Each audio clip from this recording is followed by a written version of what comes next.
Hello everybody, welcome back to the channel. My name is Josh and I sell used stuff on eBay. It is Wednesday. We got, I don't know, maybe 30 some orders going out. Probably should check that, but we got quite a few going out.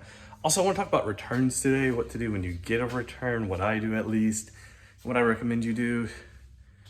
So yeah, we'll talk about that here in a minute because I did have at least one item I sold today that was a return. Now my return rate is between 1 and 2% typically. Right now it's like right above 1.5. So I'm gonna show you guys what sold and then we'll talk about returns.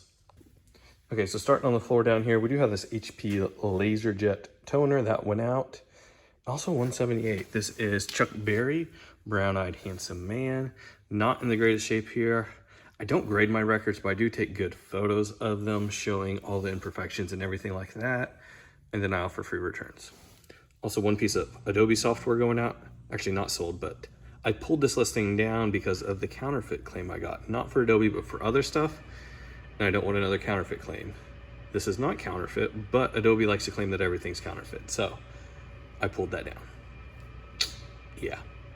Let's see what else we got. We got one motor going out here. This is off a Singer, if I remember correctly. Yes, it is. Doing great. I have actually, if you saw my big sewing machine purchase where I got 90 machines for $100, I am now in the profit for that. And it's been just over a week now. And I haven't even finished unloading the trailer yet. It's completely full and most of them are not taken apart yet. We got a little wood burning kit right here, Versatool, new in the package, that's why I listed it. These took forever to sell and they sold for almost nothing. They are Crocs, but they're not your classic Crocs. A lot of brands like Crocs, different clothing brands that have a very distinct, like, kind of lane that they stay in, like Crocs. When you say Crocs, there's one thing you think of. It's classic shoes. Anything they have that kind of is outside of that lane is hard to sell. Another example of that would be like Merrell. Merrell is known for their outdoor shoes, so some of their other shoes are not as easy to sell. One piece of fabric going out to a repeat buyer. They came back and got some more. Very, very good. Whole bunch of sewing machine parts. We got needle throat plate and off the same, nope, different machine, hang on. We got a bobbin winder. We have, I don't even know what that is. This needle throat plate and this feed dog are off the same machine and that's going to the same buyer. One presser foot. Can't even think of my word here. Whatever that is. I think that's all. Oh wait, I see one more part. Whole bunch of parts there. Lots of money in my hand right there. And here's one more part. Little spool holder off a Brother machine. These spool holders do really good. So yeah. That sold. We do have a few CDs going out. There's also a bunch of CDs at home, so I'll pop those up on the screen right now. I've got one of these 3 drawers containers that I'm almost done listing. But until I'm done listing, I want to leave it there just in case anything needs rephotographed or anything like that. So that's why it's still there. SpongeBob SquarePants. I was gated on Amazon, so I sold it on eBay because I cannot sell Sony on Amazon. The Most Dulcimer by Gene Rickcliffe. I got a nice note from the buyer thanking me for listing this. There was none others available for sale. I listed it for 15 plus shipping, which is what I do a lot of the time with that type of thing. Here's one signed CD by Kim Boyce by Faith. It's been listed a little while. The buyer asked that I put cardboard in it. Since this is autographed on the jewel case, I'm going to put this in a box. I don't want to risk that jewel case breaking. That's really what a lot of the value here is, just that signature on the jewel case. So we want to protect the jewel case. And finally, no knowledge of music required. Hey, that's what I have selling all this music. I have no knowledge of music and yet I'm selling all of it. So doing really good there. Let's see if these 4 CDs, plus I think there's 3 more at home maybe. We got one record going out, Bing Crosby. Like I've said before, his stuff just seems to do really good. This one not worth as much. You can find some of his early 78s. Some of them can do really, really well. Saving the hat for last. We got oil paintings. Non-fiction stuff doing really good. Once again, this stuff's selling really good this type of year. Possibly homeschool type stuff, educational stuff doing great. Adventures in Jewish Cooking. I just thought this was a really cool cookbook. I thought it would be worth a lot more. But there's quite a few of these out there. Cool. Dennis Bird, Rise and Walk, signed. There's quite a few of these signed copies out here. He did sign quite a bit. There's still some decent value. And then finally, Serendipity New Testament for groups. So let's talk about this hat. This was a return, unfortunately. The buyer just was not happy with it. Williams Martini Racing, brand new with tags, so I'm sending it out again. Now, when you get a return request, there's a couple of things you can do.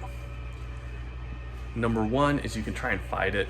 You can deny them if you don't offer returns. And you can just get upset and put a lot of effort into that return. Or you can move on and focus on other things that you can control way more often. And that's what I tend to do. I am not going to fight a return. If somebody wants to return something, just return it. I'm out a little bit of shipping. It's not a big deal. I'm better off to spend my time listing more items, putting more items in this unit, shipping out more items, than I am spending time fighting a return, because it can be very, very time consuming trying to fight a return. Now, if we're talking a $200-300 item, I'm gonna take some time there, make sure everything's kosher and we don't have issues. But if I'm talking a $20 baseball hat, this is Formula One, not baseball, but you know what I mean. I'm not gonna fight it. I'm not gonna invest the time into that when I could spend time, that same amount of time, listing 5 more hats just like that.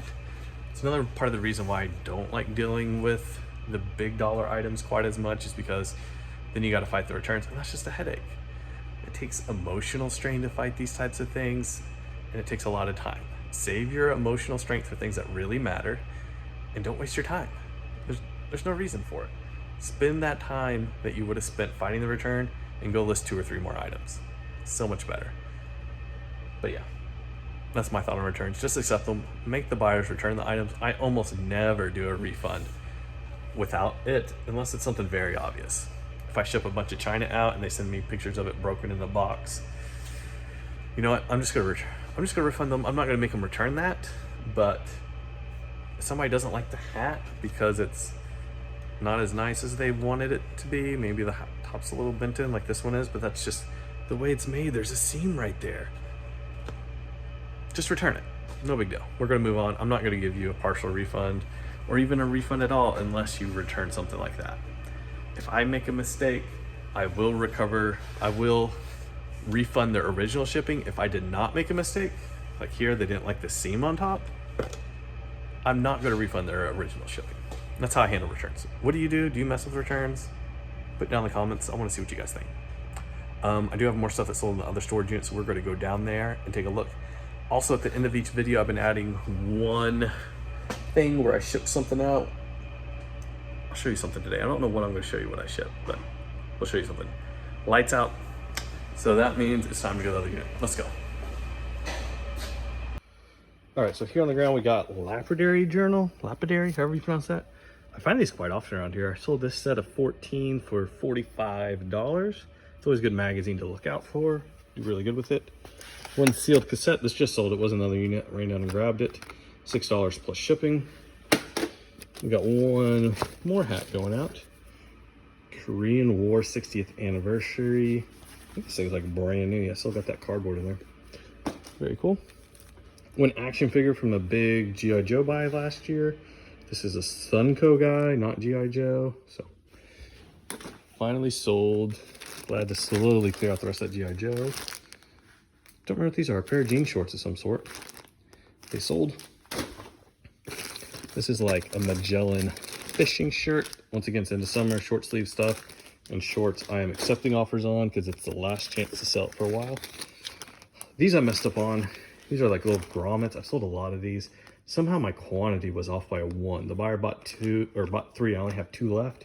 So reach out to them, offer them a very nice refund for just the 1, or offer to cancel the order. Whichever they want, that's what I'll do.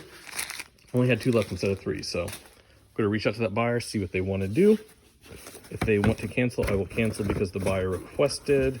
And if not, I'm gonna send them a refund that's higher than the cost of just one of those, just to kind of hopefully keep them happy. Here's a pair of 13.5s kids Sauconys, brand new in the box. I'm shipping them without the box to keep it below, I was about to say first class. We don't have first class shipping anymore, but to keep it below a pound. Paid 7, sold for 12. Not a good buy, but I bought a lot of shoes that day. It was a great shoe day. Made probably $10,000 on shoes that day, but that pair, not good. Another pair of shorts. These are more vintagey. They are going out. Killer Clowns from Outer Space. This is the type of DVDs to look for. Weird horror you probably haven't heard from. Old MGM stuff usually does good. So yeah. We got one more Betty Boop. I had a whole, almost 2 totes of Betty Boop, and I'm down to about half a tote of Betty Boop stuff left. She's a slow seller, but she definitely sells. And then last but not least, we got 15 of the New Warriors. A lot of comic books going out for $8. So yeah, that's everything right going out today. I'm going to show you how to ship something now. If there's anything you're interested in learning, how does he ship that? Put a comment down below and I will show you guys in a future video. But yeah, so let's go to my office now. We're just going to do this. So, shipping this wood burning kit. Now, you could put this in a box. If this was a collectible item, I'd put it in a box because I'd be worried about these corners getting dinged up. It's a wood burning kit. I'm not worried about that. All I'm worried about is trying to keep the weight low, the shipping supplies low, and do it fast. I'm just going to slide this in with my big bubble mailers, and that's it. Previously, in past years, I would have put it in a box because I was worried about it getting broken. It's not going to get broken in here, and even if it does get a little dinged up, it's a wood burning kit. It's not collectible. This was a box of Pokemon cards. It's going in a box. This is not collectible. It's a wood burning kit. It's going in a bubble mailer. That's what we're doing. Probably going to cost a little bit less to ship. Shipping supplies are less, and time is less unless I rant about it on here. But I'll see you guys later. If you want supplies, they're down in the description below. If you got any questions about how I ship anything or all these supplies behind me, put a comment down below, and I'll see you guys next time. Goodbye.